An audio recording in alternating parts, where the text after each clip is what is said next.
Abra sua Bíblia no livro de Gênesis, capítulo 39. Gênesis 39. Nós vamos ler alguns versículos.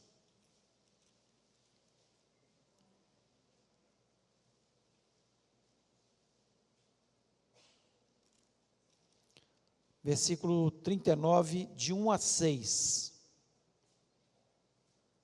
Diz o seguinte: José foi levado ao Egito, e Potifar, oficial de Faraó, comandante da guarda, egípcio, comprou dos ismaelitas que o tinham levado para lá.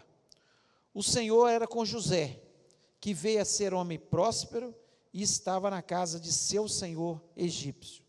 Vendo Potifar que o Senhor era com ele e que tudo o que ele fazia, o Senhor prosperava em suas mãos, logrou José mercê perante ele, a quem servia, e ele o pôs por mordomo de sua casa, e lhe passou às mãos tudo o que tinha. E desde o que fizera mordomo de sua casa, e sobre tudo o que tinha, o Senhor abençoou a casa do egípcio, por amor de José. A bênção do Senhor estava sobre tudo o que tinha, tanto em casa como no campo. Potifar tudo o que tinha confiou às mãos de José, de maneira que, tendo-o por mordomo, de nada sabia, além do pão com que se alimentava. José era formoso de porte e de aparência. Feche os olhos, vamos orar. Meu Deus, louvado seja o teu nome. Nós te agradecemos, ó Deus, pela tua palavra. Te agradecemos, Senhor, porque nós temos a convicção da tua presença neste lugar. Nós estamos aqui diante do Deus vivo, do Deus que fala, do Deus que abençoa, do Deus que cura, do Deus que liberta, do Deus que salva as pessoas, e nós estamos aqui confiantes que o Senhor vai falar ao nosso coração. Deus, eu me coloco como um canal na tua presença, para que o Senhor esteja me usando, me dá a sabedoria, acima de tudo a unção do teu Espírito Santo seja sobre a minha vida. Ó Deus, que esse ambiente possa se encher do teu Espírito Santo, todos possam sair deste lugar abençoados no nome de Jesus. Nós pedimos, ó Deus, abençoa-nos, abençoa cada vida que aqui entrou. Eu repreendo deste ambiente todo espírito maligno que possa trazer dúvida aos corações, todo espírito maligno que possa trazer confusão no entendimento das pessoas, todo espírito maligno que possa trazer distração, nós repreendemos no nome de Jesus Cristo, e lhe pedimos, ó Pai, fala-nos, porque nós queremos e precisamos sempre ouvir a tua voz. Te pedimos isso no nome maravilhoso de Jesus Cristo, amém. Você pode se assentar.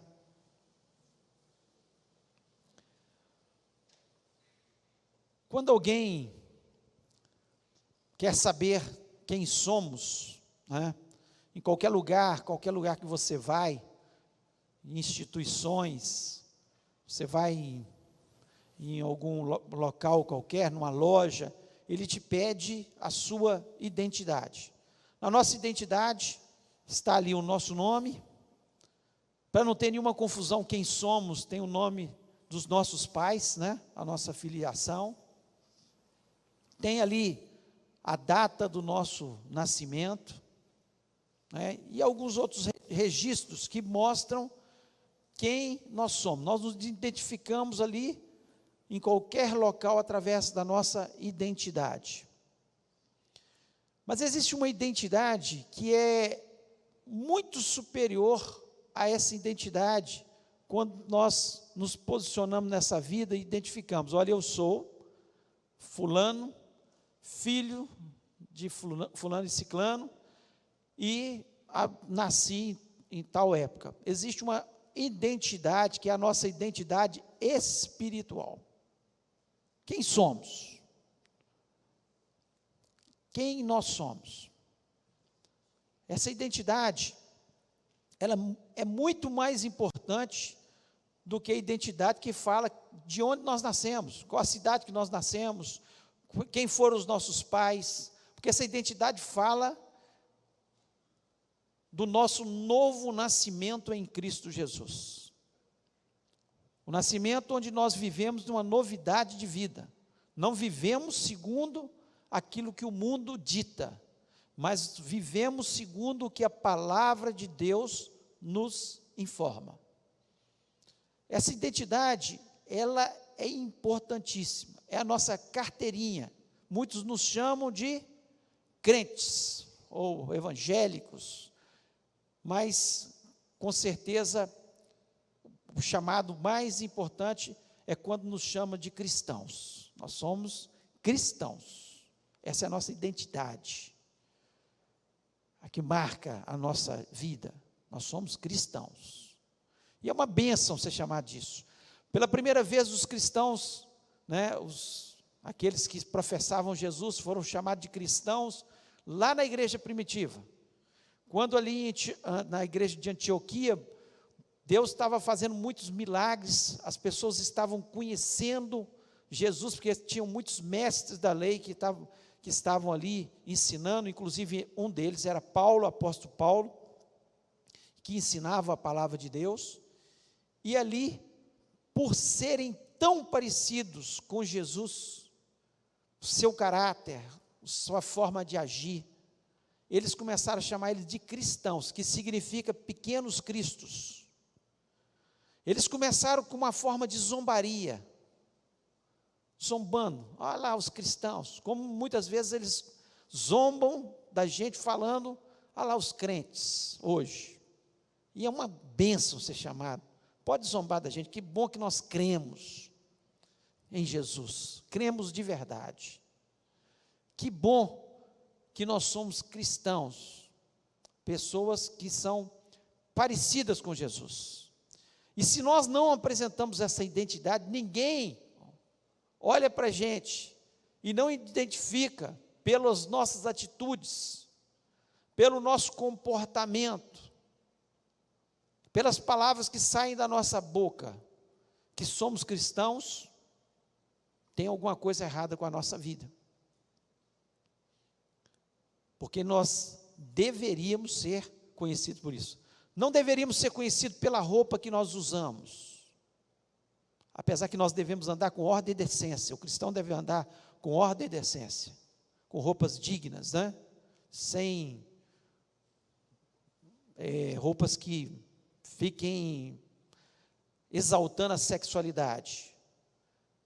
Devemos sim, ordem e decência, mas não deveríamos ser conhecidos pelas roupas que usamos, nem porque carregamos uma Bíblia debaixo do braço, mas pelo que somos, na nossa essência, pelo nosso caráter, pelas nossas ações, pelas nossas palavras, que deveriam ser sempre abençoadoras, palavras que falam do reino de Deus, que falam de Jesus, que glorificam a Deus o tempo todo. Essa é a nossa identidade. E aqui, nós lemos um texto de alguém que não conheceu Jesus, ou sabia que viria o Messias prometido, mas que já vivia, as suas atitudes, o seu caráter, as suas palavras, já mostravam que ele era diferente. Tanto é que Potifar viu que havia alguma coisa diferente nele. Tem um espírito diferente nele, um espírito excelente nesse moço. E eu queria usar a vida de José para falar de algumas características que deveriam ser da nossa identidade como cristãos. Não a roupa, não carregar uma Bíblia, apesar que nós deveríamos, sim, ter honra de carregar esse livro sagrado e falar, olha, que bênção que nós temos a palavra de Deus. Em alguns países, eles dão a vida, dão a vida para ter algumas folhas da palavra de Deus. E a gente tem Bíblias de todas as versões, de todos os tipos, e às vezes nós não sentimos como se fossem pessoas privilegiadas, honradas, de poder ter a palavra de Deus, de carregar a palavra de Deus. E hoje podemos carregar no celular, nos tablets, nos nossos computadores, podemos ter a palavra de Deus de todos os jeitos. E eles dariam a vida para ter uma folha, para ler a palavra de Deus, a sede, a tamanha da palavra de Deus. E nós deveríamos pensar sobre isso. Mas mais que isso, nós temos que ter as características, a identidade de um cristão verdadeiro. Qual a sua identidade? Você tem uma identidade de um cristão verdadeiro? As pessoas veem Cristo na sua vida? Como são as suas atitudes? O que sai da sua boca? São coisas que a gente deve pensar. E eu queria que você refletisse nessa noite, porque a palavra de Deus ela foi feita para isso, para nos ensinar, para nos corrigir, para entrar dentro da nossa alma e fazer diferença. Porque se nós ouvirmos a palavra e não praticarmos a palavra, não tem sentido nenhum. Mas a palavra de Deus tem sentido quando nós ouvimos e a praticamos. Então vamos ver algumas dessas características. A primeira característica de José, e que deveria ser uma característica nossa: José, ele vivia acima da mediocridade. Ele não se nivelava por baixo. Ele não se nivelava por baixo. Nós vemos aqui que José chegou escravo na casa de Potifar. E ele começou a se destacar. Ele não falou, eu sou escravo, então vou fazer o que me manda e ponto final. O que mandar eu faço, sou escravo mesmo. Aí eles me dão a comida, me dão a roupa, e eu vou fazer o serviço que me mandam. Não foi isso que aconteceu na vida de José. Ele tinha um espírito excelente, ele tinha excelência na sua vida, ele sempre procurava fazer o melhor. Você tem feito o melhor na sua escola? O melhor que você pode na sua escola? E aqui eu não estou dizendo, não estou aqui pregando, não estou com um discurso que você tem que ser o melhor. Você tem que ser o supra-sumo em todas as coisas. Isso tem trazido um problema enorme na nossa juventude hoje, e até nos adultos, né? Se não for o melhor, você tá com nada. Não é isso. O melhor que você pode fazer. Às vezes a gente sabe, e a gente tem certeza que pode fazer um pouquinho melhor. A gente pode se preparar melhor. Pode fazer um trabalho onde nós estamos ali, né, que Deus nos concedeu um trabalho de uma forma melhor. Chegar no horário, às vezes chegar um pouco mais cedo, sair um pouquinho mais tarde. Mas pelo contrário, chega tarde, sai cedo, não faz trabalho direito, fica enrolando no serviço, ou muitas vezes na escola. E nós poderíamos fazer um pouquinho melhor. Nós não fazemos o melhor como esposo, não fazemos o melhor como esposa, não fazemos o melhor como pais, o melhor que nós podemos fazer. Não fazemos o melhor como filhos. Mas nós vemos José, ele foi parar exatamente como escravo, porque certamente ele fazia o melhor com seu pai, ao ponto do seu pai tê-lo como um filho preferido, apesar que é um erro fazer isso. Jacó tinha ele como preferido, mas José devia ser mais carinhoso, devia fazer as tarefas de uma forma melhor. Ele tinha isso nele, de fazer o melhor. Ele devia trazer mais alegria para o seu pai do que os outros irmãos. Ele fazia o melhor, fazia com excelência. Tanto é que aqui, se você ler a história toda, nós sabemos disso, que ele foi acusado injustamente pela mulher de Potifar, que estava o seduzindo, e ele não caiu na sedução, e ele foi parar na cadeia. E o que aconteceu na cadeia? Daqui a pouco ele foi colocado como governador na cadeia. Ele foi colocado como principal, porque certamente na cadeia ele fazia o melhor. O comportamento dele não era como dos outros presos. Ele fazia o melhor. Ele certamente, a cela dele era a cela mais limpa, era a cela mais organizada, era a cela onde ele falava de Deus para as pessoas ali, e as pessoas estavam mudando. Ele fazia com excelência, ao ponto do carcereiro chegar e falar: olha, fazer o seguinte, você vai tomar conta da cadeia para mim aqui agora. Na casa de Potifar ele chega e começa a fazer o seu trabalho. Ele não queria ser medíocre. Hoje o que acontece, as pessoas, os cristãos, nós não podemos ser medíocres, nós somos filhos do Deus Altíssimo.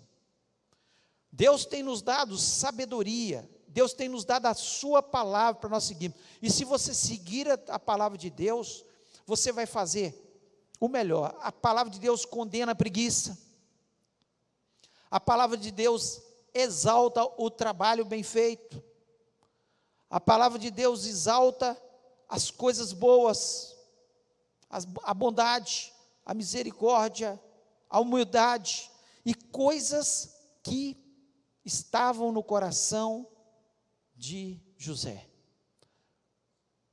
Parábola dos talentos, quando Jesus conta a parábola dos talentos, ele fala que ele saiu e deu 5 talentos para um, 2 talentos para um outro, e 1 talento para um, conforme a sua capacidade. Deus não quer que você faça acima da sua capacidade, não. Não quer que você faça. Não é isso, Deus. Você tem que ser o melhor aluno. Faça de acordo com a sua capacidade. Você tem capacidade melhor. Não quer que você seja o exímio, o melhor trabalhador. Não, se às vezes não é a sua capacidade, mas faça o melhor que você pode fazer.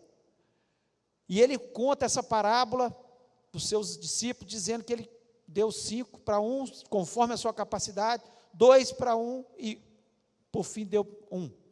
Aquele que teve 5, ele multiplicou por 10. O que tinha 2, multiplicou para 4. O que tinha 1 só, guardou, escondeu. E muitas vezes Deus tem nos dado talentos. Todas as pessoas aqui têm talentos. Ninguém pode falar: eu não tenho talento nenhum. Deus tem nos dado talentos naturais e espirituais, e dons espirituais. Deus tem nos dado. E como você tem usado esses talentos naturais que Deus tem te dado, e esses talentos espirituais que Deus tem te dado? Tem usado com excelência ou tem guardado o seu talento? José não. José, ele usou seus talentos. E o que Jesus falou com aquele que tinha 5 talentos e produziu mais 5, ficou com 10? Servo bom e fiel, entra no gozo do teu Senhor. O que tinha 2 também, a mesma coisa. E o que tinha 1 e que escondeu? Servo infiel, vou te lançar nas trevas, vou te expulsar da minha presença, porque fosse infiel. Você sabia que eu sou rigoroso com os talentos que eu dou, por que você não colocou na poupança? Por que você não multiplicou alguma coisa? Então Deus, Ele quer, e essa parábola que Jesus conta, nos mostra claramente, que você não pode, se Deus te deu dons naturais e talentos, você não pode guardá-los, você tem que usá-los, você tem que produzir para o reino, e você tem que produzir, faça com excelência. O cristão precisa fazer com excelência, ele não pode ser um mau exemplo no seu trabalho, ele não pode ser um mau exemplo na escola. Tem cristãos que passam todo ano só colando. Colar é roubar o conhecimento do outro e dar mau testemunho para os outros. Faça o melhor que você pode fazer melhor. Ele não vivia, José, na mediocridade. E você não viva na mediocridade também, em nome de Jesus Cristo. Você é um cristão, e Deus te chamou para você ser luz nessa terra. e sal nessa terra. Segundo, ele vivia de tal forma que os seus caluniadores passavam por mentirosos. O cristão verdadeiro, ele pode até ser caluniado. Você viu o que o fulano fez? Você viu o defeito dele? Ele foi caluniado. A mulher de Potifar falou que ele tinha seduzido-a, enquanto que foi o contrário, ela ficou o tempo todo seduzindo. E um dia, quando ela não aguentou mais e tentou agarrá-lo, ele deixou a sua capa e fugiu. Ele fez o que a Bíblia manda, fugir da prostituição. Ele fez o certo. Ele fez o que é correto. Mas aquela mulher caluniou. E Potifar, com certeza, ele sabia que José não tinha feito aquilo. Porque se ele tivesse certeza que José tinha feito aquilo, seduzido sua mulher, ele tinha mandado matá-lo. E não mandou matar, mandou botar na cadeia. Porque era lei assim, era lei deles. Então ele poderia ter mandado matar José, mas não mandou matar, porque ele sabia, né, que era calúnia da sua esposa. Ele quis ficar bem na sua vida pública. Potifar quis ficar bem, faz não, vou punir José, botou na cadeia para ficar bem, publicamente, não como um homem que foi traído, que a sua mulher o traiu. Então, para ficar bem publicamente, ele manda prender José. Mas, lá no fundo, as pessoas que caluniam a gente, que falam em verdade sobre a vida da gente, elas sabem que não é verdade. Porque pelos frutos a árvore é conhecida. E se a gente produz bons frutos, se o nosso caráter é um caráter de Cristo, se nós agimos como Cristo agiria em situações, as pessoas podem até caluniar. Mas lá na frente eles vão descobrir que foi calúnia, que não era verdade. Muitas vezes a gente quer tanto se defender, e às vezes cabe defesa, mas às vezes não tem jeito. A pessoa soltou uma calúnia e aquilo ali já foi. E muitas vezes as pessoas maldosas preferem acreditar, mas um dia a verdade vem à tona. Como foi, a verdade veio à tona na vida de José. Ele foi parar no alto escalão mais tarde. Ele era o segundo depois de Faraó. E ele poderia muito bem ter mandado matar Potifar, matar a mulher, mas ele não fez nada disso. Não fez nada disso. Então, eles, com certeza, a mesma coisa, nós podemos dar outros exemplos, o exemplo de Daniel, quando ele foi lançado na cova dos leões, tentaram caluniar, falar que ele tinha feito alguma coisa errada, e ele não tinha feito absolutamente nada, ele simplesmente estava adorando a Deus. Procuraram tudo quanto é coisa na vida de Daniel e não acharam nada de errado.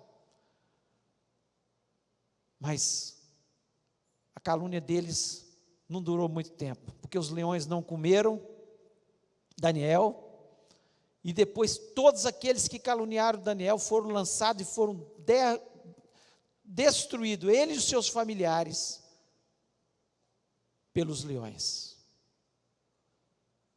Então, viva de tal forma que todos que levantarem uma calúnia, tentarem te difamar, eles vão ser envergonhados lá na frente, porque a verdade virá um dia, a verdade virá à tona.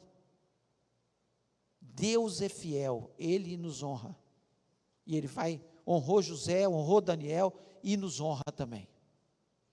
Então o cristão tem que ter a tranquilidade, a paciência, que Deus é o seu justo juiz, e Ele há de julgar a sua causa, e nós temos paz no nosso coração.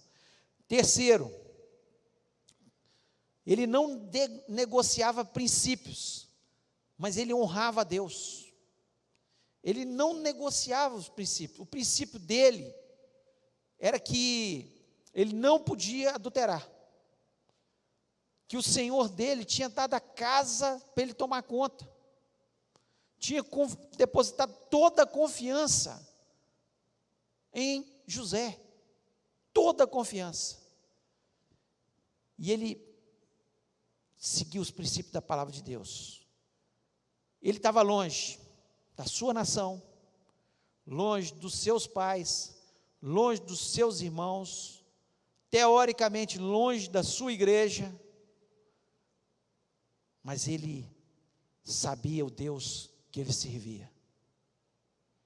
Tem pessoas que assim, estou longe de tudo, aí começa o pecado. Vão para alguns locais que não é conveniente muitas vezes do cristão estar, festas às vezes mundanas, onde está a bebida, drogas de todas as formas, e acabam desonrando a Deus, quebrando os princípios que ele sabe que são princípios da palavra de Deus, que ele não deveria quebrar, seja prostituindo, ou seja se drogando, ou seja se alcoolizando, ou seja fazendo coisas que não convém ao cristão, que são princípios da palavra de Deus, mas José, ele não desonrou a Deus. Nossa carteira de identidade está assim, válida em todo o território nacional. Então eu não sou crente só aqui na igreja, não. Eu não sou cristão só aqui na igreja, não. Eu sou cristão quando eu viajo. Eu sou cristão quando eu vou em algum local onde as pessoas muitas vezes não servem totalmente a Deus. Eu sou cristão em todo o território nacional e fora do território nacional também. Em todo mundo. Em todo mundo nós somos cristãos. Princípios da palavra de Deus, nós honramos, nós seguimos, assim como José. O cristão verdadeiro, se a palavra de Deus diz, ele honra. Ele não cai. Ele não tenta relativizar de forma nenhuma. Não, mas nessa situação, todo mundo faz. Todo mundo faz, mas a palavra de Deus diz que é pecado. E eu não faço. Foi assim que José fez. Certamente era comum ali. E certamente a mulher de Potifar devia ser uma mulher muito bonita, porque Potifar era um homem poderoso. E normalmente os poderosos, eles tinham as mulheres, escolhiam as mulheres que eles queriam. Mas José pode ter sido até tentado, mas não caiu, porque ele tinha princípios. Então o cristão, ele tem princípios, e ele segue esses princípios. Ele não vai porque todo mundo vai. Ele não cai porque todo mundo cai. Não. É o princípio da palavra de Deus. Meus amigos todos estão fazendo, mas eu não faço porque eu sou cristão. A todo mundo, é normal isso no nosso país. É normal, mas a palavra de Deus diz que isso é roubo. Corrupção é roubo. Eu não me corrompo. Eu faço o que é correto, o que é certo. Mas isso vai trazer um benefício para a minha família. Agora, no momento. Mas lá na frente vai trazer problema, porque você perde a bênção de Deus. José tinha a bênção de Deus. Ele foi para a casa de Potifar como escravo, mas por seguir os princípios de Deus, ele tinha a bênção de Deus. Ele foi parar na cadeia, mas na cadeia ele tinha a bênção de Deus sobre a sua vida. Onde José ia, ele carregava a bênção de Deus, porque Deus tem compromisso com quem tem compromisso com ele. Não adianta eu falar, eu sou filho do crente, eu sou filho de crente. Não, é eu que, Deus tem compromisso. quando eu tenho compromisso com Ele. Eu sigo os princípios da palavra de Deus. Quarto, ele tinha um coração perdoador. Ele tinha um coração perdoador. Olha, se tinha uma pessoa que tinha tudo para ter ódio no seu coração, era José. Os irmãos dele intencionavam matá-lo. De repente, um deles falou assim: não vou matar não, ele é nosso irmão. Vamos fazer o seguinte, aí está passando os ismaelitas, vão vender ele como escravo, ele vai parar por aí, eles vão dar um jeito, eles matam ele lá para frente, mas não vão sujar nossas mãos com o sangue do nosso irmão, não. Ele ouviu tudo isso. Eu estou aqui fantasiando, não sei o que eles falaram, mas com certeza coisa boa eles não falaram, ao ponto do outro falar: não, nós não vamos matar não. Eles estavam com ódio. Fico imaginando alguns deles: vão matar esse filho mimado, ele só nos acusa, nosso pai só olha para ele. Eles cheios de inveja no coração, cheios de maldade no coração, cheio de ódio no coração. Imagina José ali, ouvindo tudo isso. Aí é vendido como escravo, ele saindo ali pelo deserto, certamente amarrado pelas suas mãos ou pelos pés. A gente fica imaginando como é que era a situação, indo pelo deserto e pedindo misericórdia aos irmãos dele para não fazer isso. E eles rindo, zombando. Chega na casa de Potifar, ele começa a ser abençoado. Vem a mulher de Potifar, calúnia contra ele, ele fazendo tudo certo, fugindo da mulher, e mesmo assim é caluniado, é mandado para a cadeia.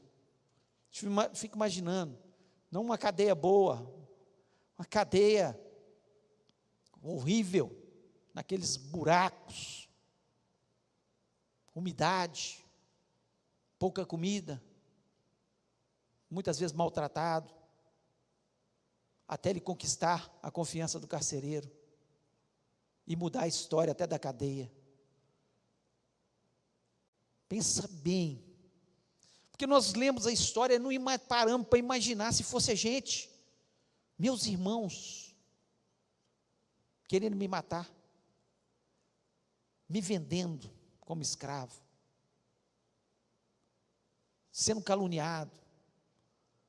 Ele tinha tudo para odiar. Quando ele chegou no alto, tinha tudo para agora eles vão ver comigo. Agora essa mulher de Potifar, ela vai ver o que é bom. Agora esse Potifar vai ver o que é bom. Mas nós não vemos isso na história de José. Pelo contrário, quando os irmãos dele, o pai morre e os irmãos ficam aflitos, ele fala: olha, fique tranquilo, eu perdoei vocês há muito tempo.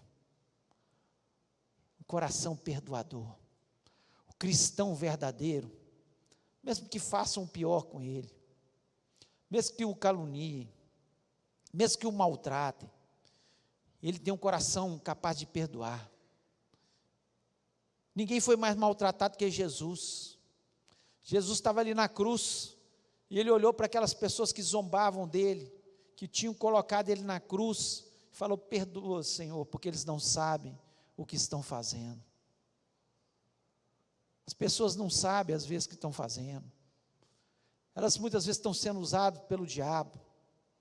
Nossa luta não é contra a carne nem contra o sangue, mas contra os principados, contra as potestades, não é contra as pessoas.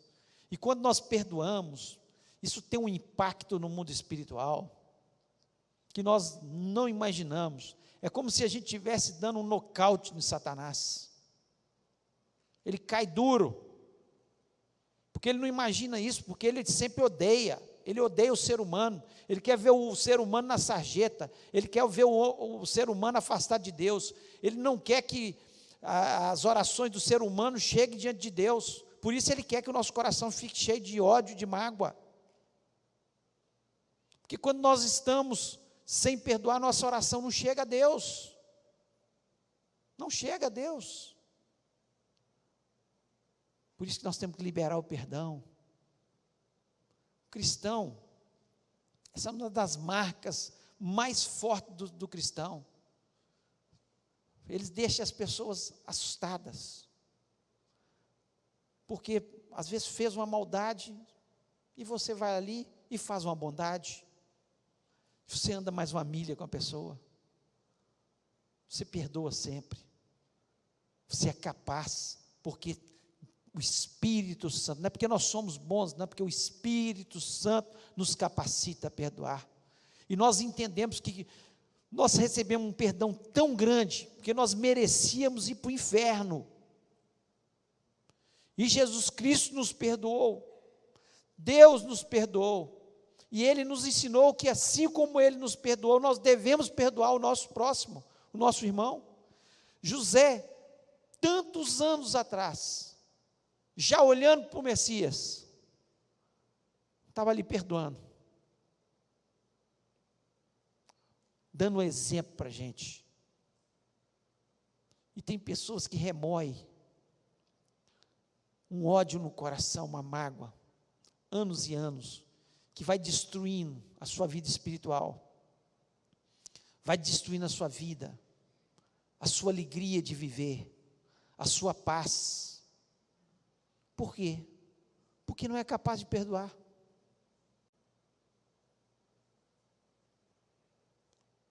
José deu exemplo para a gente. E o quinto e última identidade do cristão, qualidade da identidade do cristão que nós podemos ver, é que José sabia que Deus estava no controle.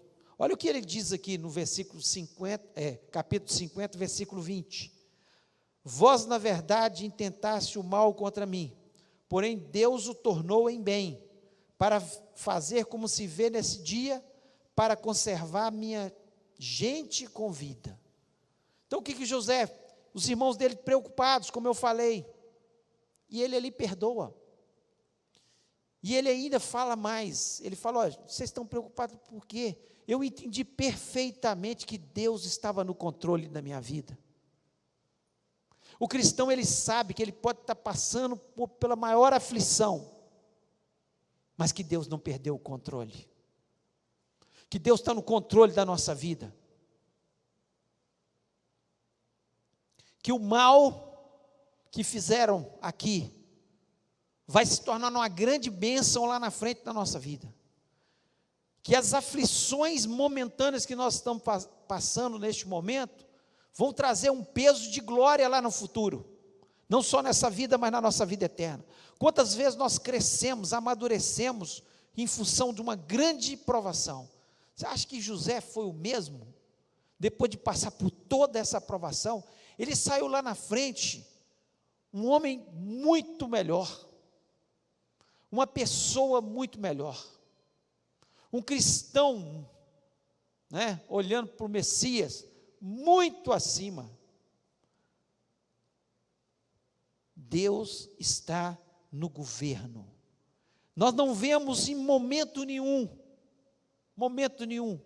José ficar murmurando, em momento nenhum. Mas por quê? Porque ele sabia que Deus estava no controle. Eu não sei o que você está passando. Talvez você entrou aqui nessa noite pensando, meu Deus, essa luta está muito grande. Essa situação já dura 2 anos, 3 anos, 5 anos. Deus está no controle. Deus está no controle. A luta de José não foi fácil. Foram muitos anos. Mas ele sabia que Deus estava no controle. A coisa mais excepcional que nós temos na nossa vida é saber que Deus, Ele está no controle. Ele governa todas as coisas. Tudo está nas suas mãos. E às vezes a gente fica pensando, por que Deus não agiu dessa forma? Por que Deus não fez assim? Nós começamos a comandar e querer falar, ensinar para Deus o que Ele deve fazer. Mas Ele nos conhece. E Ele sabe que muitas vezes a gente precisava passar por aquela tribulação, para a gente amadurecer, para a gente conhecer mais a Deus, e para a gente ensinar no futuro, para outras pessoas. Quando alguém vier falar, olha, eu estou passando por essa luta, também já passei, mas Deus estava no controle. Deus, Ele estava no controle. José tinha essa certeza no coração. O cristão sabe,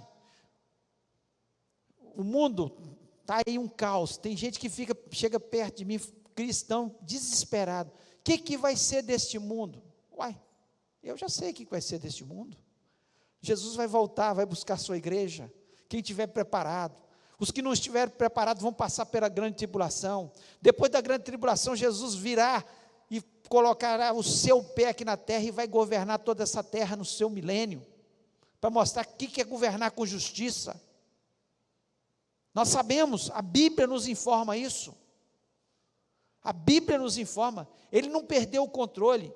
Quando os seus discípulos perguntaram para Ele, como é que vão ser os sinais da sua volta, dos últimos dias, o que vai acontecer? Ele falou, olha, falta de amor, terremotos, pestes, a iniquidade vai se aumentar, os falsos profetas vão estar por todos os lados, estejam atentos. E não é isso que nós estamos vendo? É isso que nós estamos vendo, mas Jesus está no controle. Ele nunca vai perder o controle. E quanto mais essas coisas forem acontecendo, mais nós temos que olhar para o céu, porque o nosso Redentor está chegando. O nosso Redentor virá para buscar a sua igreja. Deus está no controle. José tinha convicção. E o cristão, ele tem convicção, porque ele conhece a palavra de Deus, e sabe que Deus está no controle. Tem um versículo aqui, no Salmo 119, versículo 9, alguns versículos do Salmo 119, e o versículo 9 diz o seguinte: como purificará o jovem o seu caminho? Observando a palavra de Deus. Sabe por que José se manteve firme? Porque ele conhecia a palavra de Deus. Ele conhecia o Deus que controla todas as coisas. O versículo 11 diz o seguinte: escondi a tua palavra no meu coração para eu não pecar contra ti. Sabe por que José não pecou? Porque ele tinha a palavra de Deus escondida no seu coração. Não a palavra de Deus ouvida só, mas escondida no seu coração. Quando veio a tentação, ele sabia como fazer. Ele sabia quem era o seu Deus. E o versículo 105 do Salmo 119 diz: lâmpada para os meus pés é a tua palavra e luz para o meu caminho. Nós temos a certeza que é a palavra de Deus que ilumina os nossos caminhos, que mostra o caminho que nós devemos seguir. Nós somos cristãos, e cristão, ele tem que ter a palavra de Deus no seu coração. Ele tem que ter a palavra de Deus. E quem tem a palavra de Deus no coração, ele é capaz de perdoar. Quem tem a palavra de Deus no coração, ele sabe que Deus está no governo. Quem tem a palavra de Deus no coração, pode vir as acusações, mas ele está tranquilo, porque ele sabe que ele fez segundo a palavra de Deus, e quem é o seu advogado, ele sabe quem é seu advogado. Quem tem a palavra de Deus no coração, está tranquilo. 2 Coríntios, capítulo 2, versículo 15, a parte A, diz o seguinte: pois para Deus somos o bom perfume de Cristo. José foi o bom perfume de Cristo. E Deus nos chamou para nós sermos o bom perfume de Cristo. Onde nós passarmos, tem que ser o jardim, gente, e não o cemitério. É jardim e não cemitério. O bom perfume de Cristo. Nós somos o bom perfume de Cristo. 2 Coríntios 3, versículo 2 diz: vós sois a nossa carta, escrita em nossos corações, conhecida e lida por todos os homens. O que Paulo está dizendo? Que nós somos a carta de Deus. As pessoas leem a nossa vida. Nós podemos pregar para as pessoas, mas se a nossa pregação não condiz com a nossa identidade de cristão, ninguém vai acreditar. Eu posso dizer, meu nome é Rimac, meus pais, Essi e Altair, mas se eu apresentar minha carteira, que está escrita lá, e não bater com os dados que eu estou falando, as pessoas vão acreditar? Não. As pessoas acreditam naquilo que nós falamos, quando as nossas atitudes de cristão conferem com aquilo que nós falamos.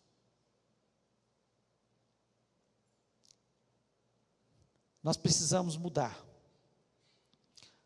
José estava lá no Egito, longe do seu povo, longe da sua religião, longe de tudo, mas ele não fez aquilo que os outros fizeram. Nós, como cristãos, nós vivemos em um mundo pecaminoso. A grande maioria das nações e das pessoas estão afastadas de Deus. Mas nós cristãos, mesmo longe da igreja, longe dos familiares, nós temos que ser um exemplo. Tem muitos que oram por um emprego, e quando Deus dá um emprego, chegam lá no seu emprego, ficam com medo às vezes de ser mandado embora, e começam a ouvir a voz do homem, e esquecem da voz de Deus. Muito nas escolas, nas faculdades, entram, vou falar de Jesus, daqui a pouco os amigos começam a influenciá-los, daqui a pouco eles é que estão sendo influenciados, indo pelos caminhos dos ímpios. Somos cristãos ou não? Qual é a sua identidade? Qual é a sua identidade? Queria que você fechasse os olhos nesse momento.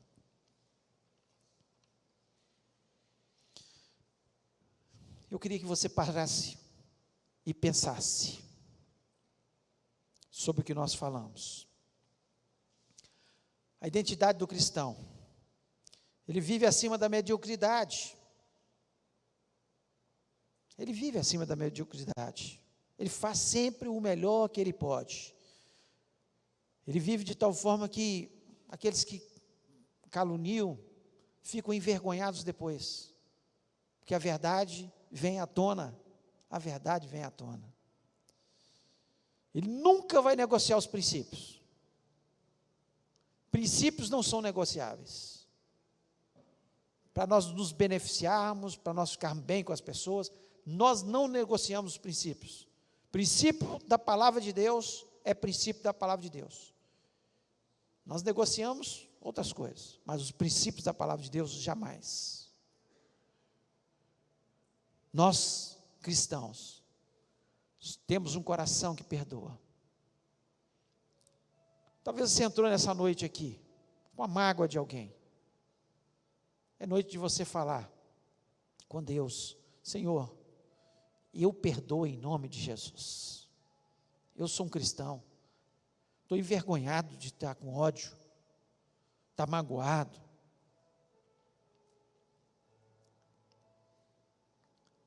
E o cristão sabe que Deus está no controle. Eu queria orar com você. Se Deus falou o seu coração, em algum desses aspectos, talvez você está vivendo na mediocridade, você não está fazendo o melhor que você pode fazer. Não está fazendo, como pai, como marido, como esposa, como trabalhador, como estudante.